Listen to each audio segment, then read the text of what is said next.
Okay, so now we'll hear from Kate Meyer. Kate is fisheries biologist with the U.S. Forest Service in McKenzie Bridge, Oregon. Also a member of the RAT team, whose mission is to assist other units with planning, design, and implementation, and a stream restoration practitioner with 15 years and has designed, implemented, and monitored 4 very large Stage 0 valley reconstruction projects, and she's working on 2 more this summer, and we will hear from her now. Kate, just give me a moment and I will make you presenter. You should have a message on your screen now.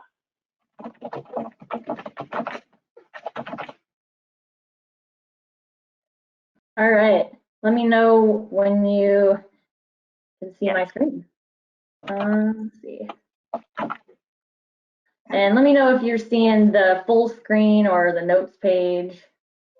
So it's the PowerPoint screen, but it's not the, okay, looks like you're transitioning now.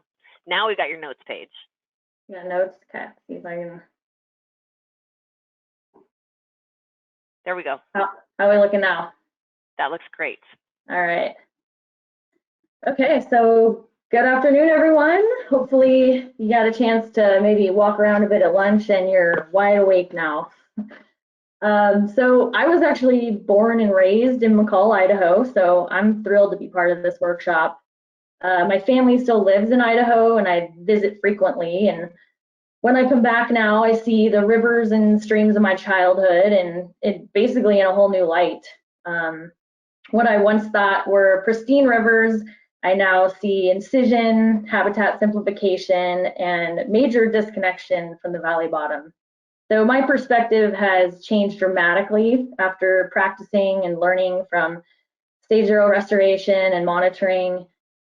And my hope is that this workshop starts to shift your perspective on river valleys as well. So for my talk, I'm basically just going to tell the story about our Stage 0 journey in the McKenzie River Subbasin of Oregon, where we've implemented 4 Stage 0 projects. We'll be implementing 2 more this summer and have a 10-year plan to transform the 2,000-acre Middle McKenzie Valley to Stage 8. So grab a beer if you want and settle in for a little story. And I think I was going to answer questions along the way, but I think we'll just save them for the end for now, since we're a little behind.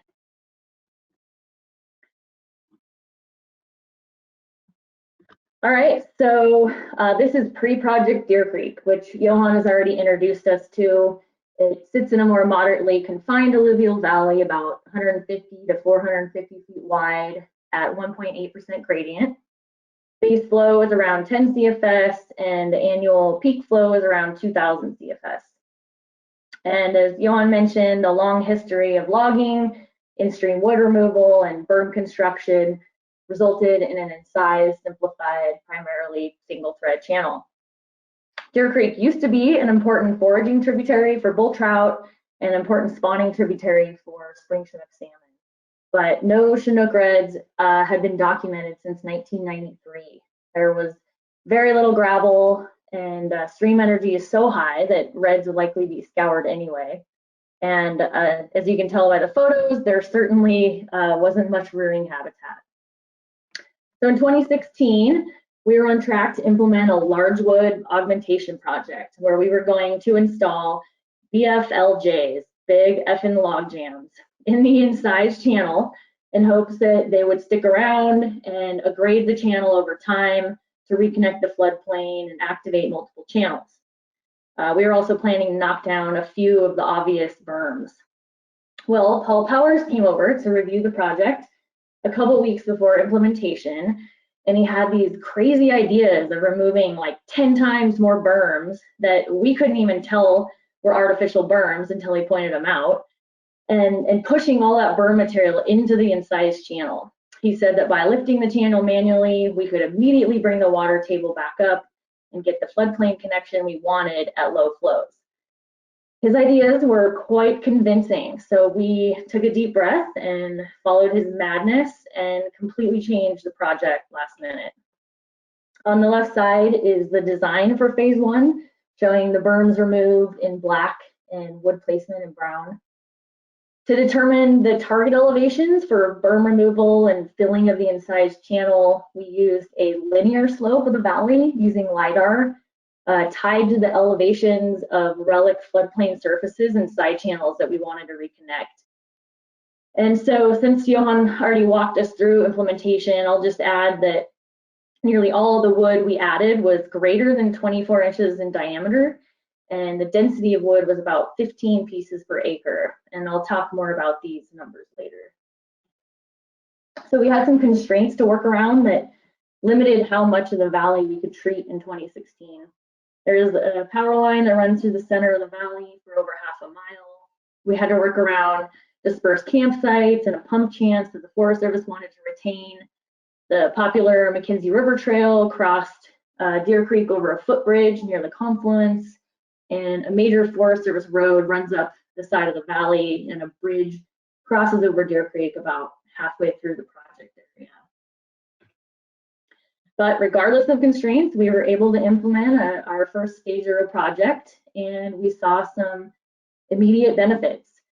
Within 1 year of monitoring, we picked up nearly an acre of additional wetted area, and at 10 CFS base flow, that's quite a bit.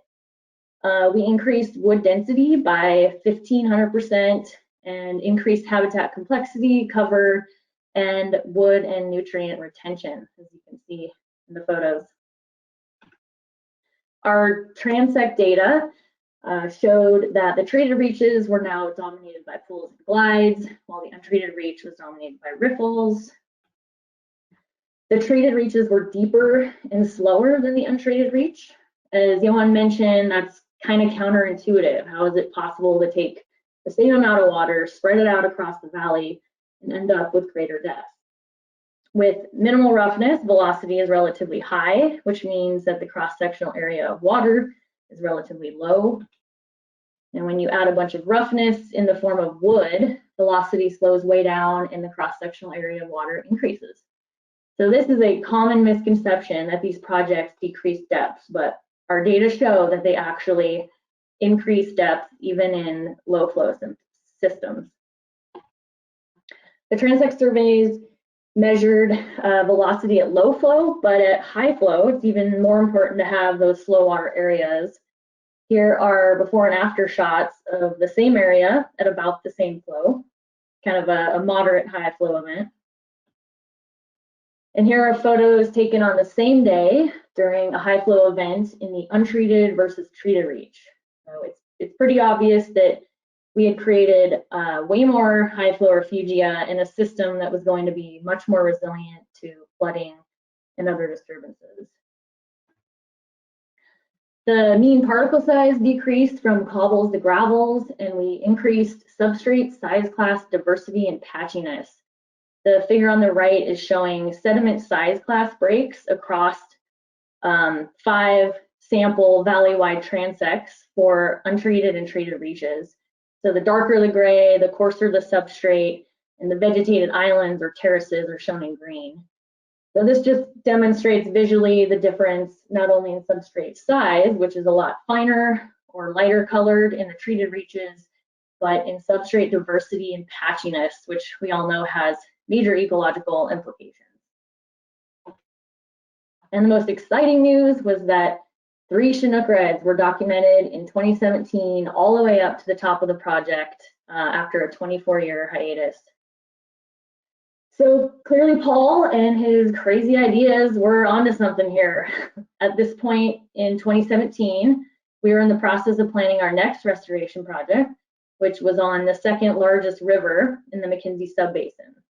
These immediate benefits that we're seeing on Deer Creek prompted us to pursue a similar approach on the next project. So this is pre-project South Fork McKenzie River. The lower South Fork sits in a broad alluvial valley about a mile wide that it actually shares with the McKenzie River for a couple miles. The gradient of the South Fork is about 1%, and Cougar Dam at River Mile 4 now regulates a base flow around 350 CFS and an annual peak flow around 4,000 CFS. Sometimes it'll occasionally go up to 5,000 CFS. And for context, the pre-dam flood of record is about 24,000 CFS. So although once a complex, connected, anastomosing system, both the Mackenzie and South Fork have incised up to 14 feet in places and simplified down to predominantly single thread channels due to the dam and a long history of berming, ditching, and drying out the wetlands and side channels in order to log those massive cedar trees out of the river and floodplain. The South Fork was once the most important tributary for spring Chinook salmon and bull trout production, and now there is a serious lack of spawning, rearing, foraging, and overwintering habitat for native fishes. Again, our initial project design ideas include big effing log jams, but with the presence of the dam, there was no way that the channel would grade on its own. The only way to get floodplain connectivity would be to manually lift the channel. So we completed a Stage0 design for the full 4-mile stretch below the dam, about 600 acres of valley bottom. And we're implementing the project in phases, starting at the confluence and moving upstream. We completed phase 1 in 2018 and phase 2 in 2019 for a total of 150 acres so far. At this point in time, Paul Powers and Matt Helstab had come up with the geomorphic grade line relative elevation model methodology for determining target elevations for a valley segment. And hopefully you guys got a chance to read that paper. So we collected bathymetric LiDAR, we ran the Giggle REM, and conducted a lot of field verification to adjust it. We then used the final Giggle REM to determine the fill quantity needs and the cut zones that would supply the sediment and reconnect historic flow paths that have been cut off either by berms or natural sediments deposited prior to dam construction.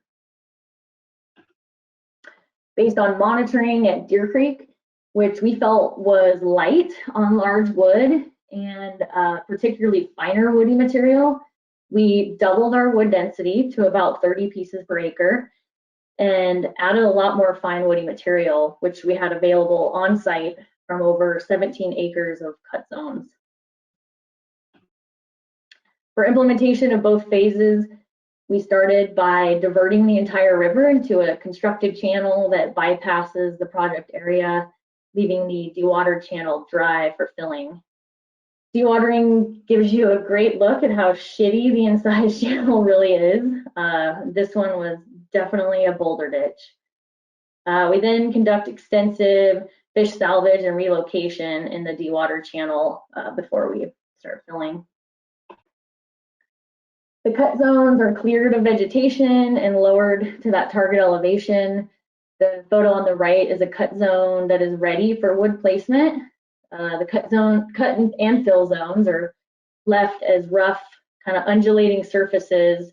As Johan says, we don't construct the channels, we let the river evolve on its own. Here's the manual filling of the incised channel with mixed alluvium.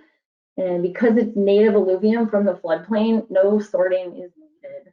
And this, we have not run into any problems not sorting our material. We take a very messy, unengineered approach to wood placement. About 30% of the wood is buried. Some wood is expected to move around and rack up on the more stable jams, but very little wood is expected to move out of the project area because we've taken all the energy out of the system. Once the project has been constructed, we shut off the diversion channel and let water return to the project area. Many historic floodplain surfaces were reactivated that haven't been watered in decades. And water finally returns to those disconnected relic channels. Almost immediately, some very ambitious beavers started taking advantage of the slower velocity conditions and increase in habitat availability. I think they're very happy in their new home, and they will help us maintain the Stage0 condition over time. Here's a look at phase 1 year after implementation, now with full valley connection, even at base flow.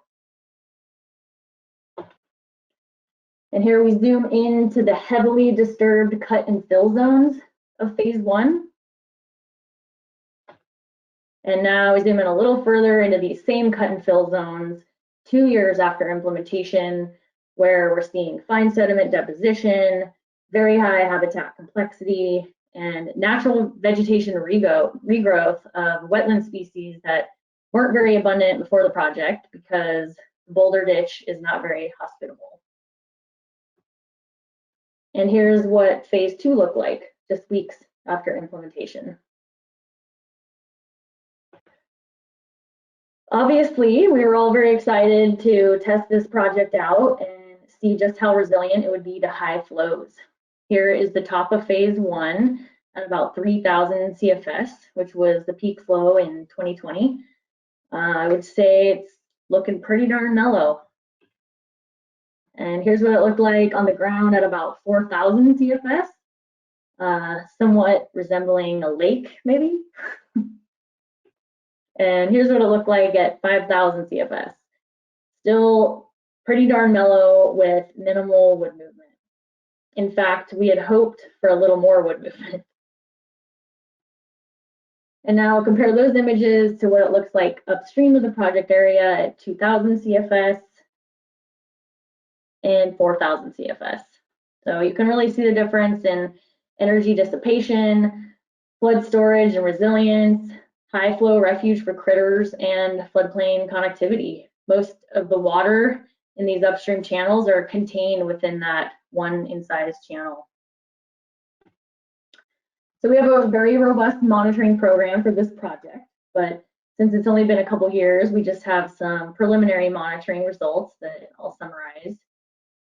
The project immediately resulted in an expanded base flow wetted area of about 56 acres, a nearly fourfold increase. And I want to point out the 5 valley-wide monitoring transects from which the data that I'll be showing was collected, both pre and post-project. So to look at how suitable habitat has changed for salmonids and Pacific lamprey, we extrapolated the data from the transects to the base flow wetted area. So what we're looking at here is the percent change from pre-project in the amount of wetted area within those suitable habitat ranges for depth, velocity, and substrate. The graph on the top is showing suitable rearing habitat, where we saw a 3 to 10-fold increase immediately post-project. And although salmonids definitely benefit from this expansion of suitable habitat, I think the big winner here is Pacific lamprey, whose rearing habitat in terms of fine sediment increased over 6-fold after 1 year. The graph on the bottom shows suitable spawning habitat, where we saw a 1 to 36-fold increase immediately post-project. As you'll see in a minute, the huge increase in spawning gravels is having a pretty dramatic effect on the ecology of the project area. As for large wood, we placed about 4,000 pieces of wood for a 41-fold increase. Wood has certainly moved around the project as expected, but we don't believe any large wood has left the project area. Macroinvertebrates have been collected for 2 seasons prior to restoration, spring and fall, and only 1 season post-project has been processed and analyzed, providing data for 1 year post-project on phase 1 and 2 months post-project on phase 2. Orange represents total abundance, where we see a 7-fold increase as soon as 2 months following implementation. Green represents taxa richness, where we see only a 33% decline in richness 2 months after the project and a 56% increase 1 year post-project. So you can see the biology is responding pretty rapidly. We conducted 1 pre and 1 post-project snorkel survey. The post-project survey was a year after phase 1 was implemented. So it's just a snapshot in time, but the results are very promising. We saw a 5-fold increase in fish density at the transects, And when you extrapolate that density to the wetted area, that's about 30 times more fish in the project area. Qualitative hook and line and snorkel surveys show that juvenile Chinook growth rates could possibly be fairly high. I have certainly never caught 9-inch Chinook before.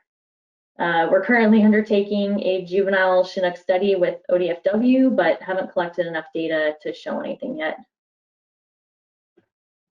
If you recall from the substrate data, a 36-fold increase in area of suitable spawning gravels, then it may not be that surprising that in 2019, we saw a 6-fold increase in the number of Chinook reds. Adults that would typically move up past the project seemed to like the new digs and stuck around. In 2020, although the adult Chinook run was about half of what it was in 2019, there were about 70% of the reds. Here's the 2019 red density for different reaches throughout the McKenzie Subbasin, the South Fork project area having the highest density by far. Chinook in the McKenzie are limited by both rearing and spawning habitat, and this type of restoration is proving to provide both so far. Here's a map of the Chinook reds within the project area in 2019 and 2020. I like showing this because I think it's important to note that 72 to 88% of the reds are within the direct disturbance area of cut or fill with heavy equipment, sometimes just weeks following implementation. As Gordy Reeves, research fish biologist, said in a plenary talk at last year's Oregon AFS, anadromous fish are weeds. They need disturbance. They are built for instability, not stability. So throughout the time spent implementing on the South Fork, we continued to monitor and collect data on Deer Creek. We worked with researcher Dan Scott from the University of Washington to measure changes in the geomorphic complexity of Deer Creek. He used field surveys and aerial imagery to map different river features like channels, islands, pools, and wood over time. And he found that Stage 0 restoration substantially increased the geomorphic complexity and spatial heterogeneity, and that there was no trend toward a return to the pre-restoration condition after 3 years. He also looked at wood density and retention and found that wood density dramatically increased with the project and that wood retention has remained high. He noted that the presence of complex and relatively stable log jams indeed existed and that they could induce substantial geomorphic change when higher flows occur in the future. So we also looked at suitable salmonid habitat in Deer Creek. These graphs show the percent difference from the untreated reach in the amount of wetted area within suitable habitat ranges for depth, velocity, and substrate. Since the area of the untreated and treated reaches are different, we normalize the data per mile of valley.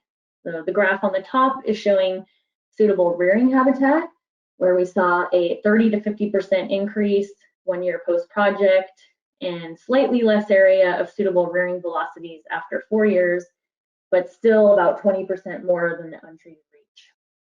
The graph on the bottom shows suitable spawning habitat, where we saw a more than 14-fold increase in suitable depths and substrate 1 year post-project, with less area of suitable spawning gravels after 4 years, but still 4 times more than the untreated reach. We did see 30% less area of suitable spawning velocities 1 year post-project. Those velocities were a little slower than that suitable spawning habitat range, but that increased to about 30% more area by year 4 as velocities picked up a little bit. Macroinvertebrate results after 2 years show that the treated reaches had 7 times greater abundance, almost 10 times greater biomass, and 61% greater taxa richness. And they found 10 rare and unusual species that seem to have newly colonized Deer Creek, which is pretty incredible. So at this point, it's 2019. We now had the Giggle REM tool to use on Deer Creek. So we collected post-project bathymetric LiDAR and ran the tool, which uses a polynomial for the valley slope instead of a linear slope, which is a better fit to the valley, and then detrends the whole valley to that geomorphic grade line. From the REM, we were able to see that in some areas we happened to nail the geomorphic grade line, and these were the most complex connected areas that had active deposition and new island formation with native wetland vegetation and finer substrates. These areas were our favorite areas in the project. Areas around constraints or where we didn't fill the channel high enough were less connected and complex and had higher velocities and coarser substrates. And some areas that were light on wood, and particularly fine woody material, we saw a coarsening of substrate and an increase in velocities over time. Since we had areas that were untreated, areas that were light on wood, and areas where we didn't quite hit that geomorphic grade line, we decided to implement another phase of Deer Creek in 2020 to get it right and to be able to walk away indefinitely. So we also treated the more confined stretch upstream of phase one, where the channel shows a little more incision. Valley widths up here range from 130 to 300 feet wide. And we did this to basically see how these more confined reaches respond and evolve to this approach. So in 2020, we implemented 28 acres of the upper project area, removing all valley constraints except for the road and the bridge crossing. We moved about 21,000 cubic yards of sediment and tripled the wood density from 15 to 45 pieces per acre, including a lot more fine woody material and slash. We instantly picked up an additional 10 acres of base flow wetted area. That's more than double the pre-project wetted area. On the right are pre and post-project photos of the more confined reach. This reach turned out to be our team's new favorite area, and we can't wait to see how it evolves. Here's a look at the lower end of this phase as it transitions through the bridge crossing into the untreated reach, which will be treated this summer. The power lines will be moved from the center of the valley to the hill slope there on the right. We cleared the trees from the new power line corridor and used them for this last phase. So by 2022, we have 2 more phases of Deer Creek. The whole 2 miles of the lower Deer Creek Valley will be completed, and we'll be able to walk away and just watch what happens.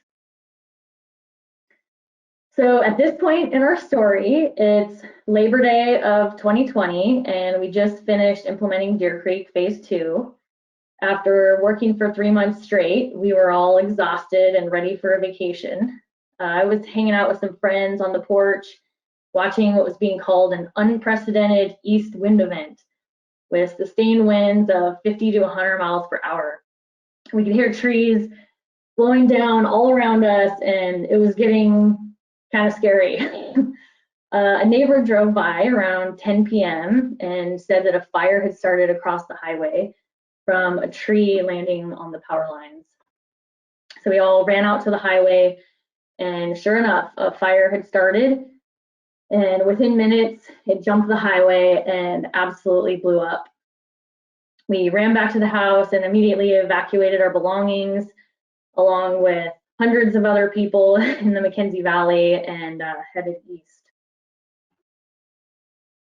In under 36 hours, more than 150,000 acres burned, and it eventually grew to a total of 173,000 acres, along with several other mega fires in Oregon's worst fire season on record. The map on the bottom right shows the fire area within the McKenzie subbasin. Areas in red have over 75% vegetation mortality. This was a very fast-moving hot fire that consumed nearly everything in its path, including hundreds of homes. And the South Fork project area was right near the head of it, where that star is. I was assigned to the fire as a resource advisor 2 days after it started. For the following month and a half, I was able to see most of the fire area and assess the damage. This photo was taken the first day I was able to actually get to the South Fork project area. I had no idea how it fared and was pretty nervous to see it after investing like $2.5 million and years of my life. It was a huge relief as I walked up and saw green vegetation, unburned in-stream wood, and unconsumed standing cottonwood. In contrast to what I had been seeing elsewhere, it pretty much looked like an oasis. It was the only place where we actually saw and heard birds for weeks to come, and Chinook continued to spawn unfazed for the duration of the fire. As the smoke cleared and we saw more of the fire, some patterns started to emerge. Where there was more hydrologic connectivity and geomorphic and vegetative complexity, the fire burned more as a mosaic, like the photo on top, taken in the South Fork project area. Where there was less hydrologic connectivity and simplified and sized channels had left historic floodplains as high and dry terraces, the fire burned more intensely and uniformly, like the two photos on the bottom. The areas of mosaic burn seem to have less damage to plants and soils. They likely provided wildlife refugia during and after the fire, and we believe they've created even more patchiness within the project area in ways that are likely to accelerate the post-fire recovery and increase future ecosystem resilience. Colin Thorne, the co-godfather of Stage0, has taken a particular interest in these observations. He successfully received grant funding to study fire resilience in the project area, and they just wrapped up the first round of sampling last week. So prior to the fire, we had been planning and designing a Stage 8 project on private land called Finrock Reach, owned by McKenzie River Trust, just a few miles downstream from the South Fork in the same valley we call the Middle McKenzie Valley. This map shows the giggle rem for the valley. The gray tones show the level of incision. Blues and greens are areas that should be or historically were wetted perennially. And the warmer colors are floodplains and terraces. You can see how the main stem McKenzie River is quite incised, leaving historically wetted valley bottom surfaces high and dry. A Stage 8 project means that we don't have the political will, the space that's free of infrastructure, or enough funding to bring the elevation of the main stem McKenzie River back up to historic levels. So the next best option is to reconnect the valley at a lower base elevation that would avoid infrastructure flooding issues. So here we're zoomed into Finrock Reach, where you can see an incised main stem McKenzie River, an incised side channel running through the floodplain, and a large pond that was used by a private timber company as a gravel pit for building logging roads. We also have a major highway and several private land parcels adjacent to the project. So instead of lifting the main stem in the incised channel to reactivate those blues and greens, we now have to lower the blues and greens down to light gray and fill the heavily incised black areas, including the pond, up to light gray. So that's how you kind of adjust for a Stage 8 project. In the air photo on the right, you can see how the fire affected this area. The air photo is clipped to the project area, so the green areas around it aren't actually green anymore. The only green left on site is in the top left corner, where an old roadbed has backed up the water and created a small wetland, and everything else got scorched. So those well-connected wetland zones not being burned as heavily is a pretty consistent pattern that we're seeing across the fire. And here's a look at pre and post-project wetted area for Finrock, dark blue being pre-project and light blue as additional post-project wetted area, which is nearly a 4-fold increase. So it's very much possible to implement a Stage 8 project around heavy infrastructure and constraints and still get very high connectivity, complexity, and many of those other ecosystem benefits that the Chlor and Thorn paper points out. So it is exciting enough to be able to restore connectivity to hundreds of acres of the South Fork and Finrock Reach, but partners within the subbasin now have a larger vision to restore as much of that middle McKenzie Valley as we can, and we are really gaining momentum. McKenzie River Trust has been aggressively purchasing land from the private timber industry in this valley, and between them and the Forest Service, we will soon own most of the land, shown in the dotted red polygons within that 2,000-acre valley, and we'll be working toward restoring all of it to Stage 8 in the next 10 years. This graph is showing spring chinook salmon adult returns to the Willamette River since 1961. A lot of money has been spent in Oregon on stream restoration over the last 40 years or so, over $400 million per decade in the last 20 years. And despite these significant investments and efforts, salmon trends are not very encouraging. From our perspective, the small-scale, channel-centric restoration that occurred for decades is not achieving the results we need to recover our salmon and steelhead populations. So it's time to take the channel goggles off and put the valley goggles on and think much bigger and more holistically. As George demonstrated earlier today, we need to be thinking and acting at much larger scales if we're serious about salmon, steelhead, and bull trout recovery in the West. And I definitely want to acknowledge the dream team that have contributed blood, sweat, and tears to these projects, particularly the McKenzie Watershed Council, who co-managed the project, and the funders that made it possible. We're grateful for tons of project support from various agencies and grad students, and for these contractors that have helped us figure out how to implement these crazy ideas. And I'll leave you with this image of the middle McKenzie Valley and take some questions.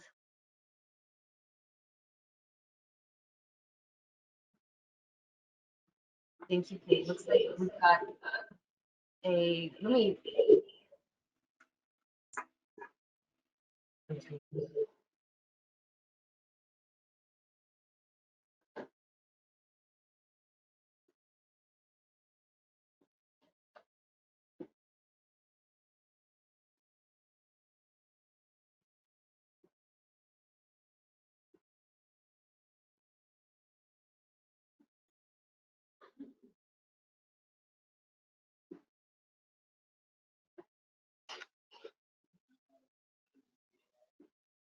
Yeah, I'm not sure if we lost Jean there. This is Ken. We do have a question that came in on the chat from Warren. It says, great talk. Thank you, Kate. Does the interruption of sediment and gravel recruitment from upstream, assuming the dam processes, cause that and impact the future trajectory of the project? Yeah, that's a good question. One that comes up in every presentation. Yeah, the dam is a huge problem for restoring processes. And so really the only way to restore that area to Stage 0 is to manually lift that channel, since that sediment isn't coming in. As far as the long-term trajectory, because we've freed up that river to move laterally, we've freed up that opportunity for those sediments to be recruited within its own valley. And because we've increased the retention of wood, sediment, nutrients, that material will stay in the system longer. So I'd say that this type of restoration below a dam is really the way that you're going to maximize connectivity and complexity and take advantage of the sediments that are available within its own valley instead of relying on what's coming in from upstream.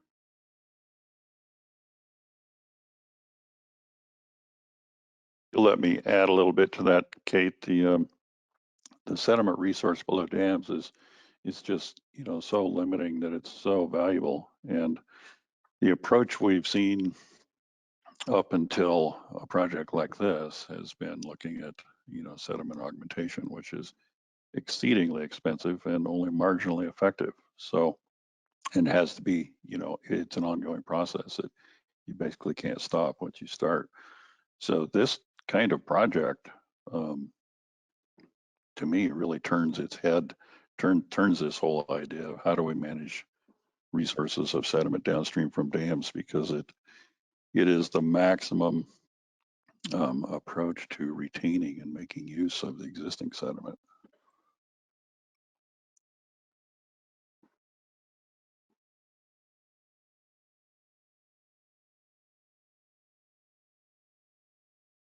Kate, there was another question on phase 1 and 2 are downstream from phase 3 and 4. Why not proceed from upstream to downstream? Is there a method in that? Yes, absolutely. So it was brought up in the chat before, needing that kind of downstream geomorphic control. And if you start at the upstream end and you lift that elevation, then, you know, somewhere where your phase ends, it drops back into the incised hole, and basically you're at risk of a head cut. Sometimes you don't have a choice whether you can implement starting at the confluence or at the lower end near a geomorphic control point, in which case, depending on the system, you might have to build in some insurance until you can get that next phase constructed. I know on White Juice, they did some upstream reaches first and we're working downstream, and those projects, you know, head cuts maybe started a little bit, but not enough to unravel the project. In other projects, it hasn't been a huge issue yet because we address it by putting in some sort of insurance. But typically, ideally, you would want to start at the downstream end and move upstream.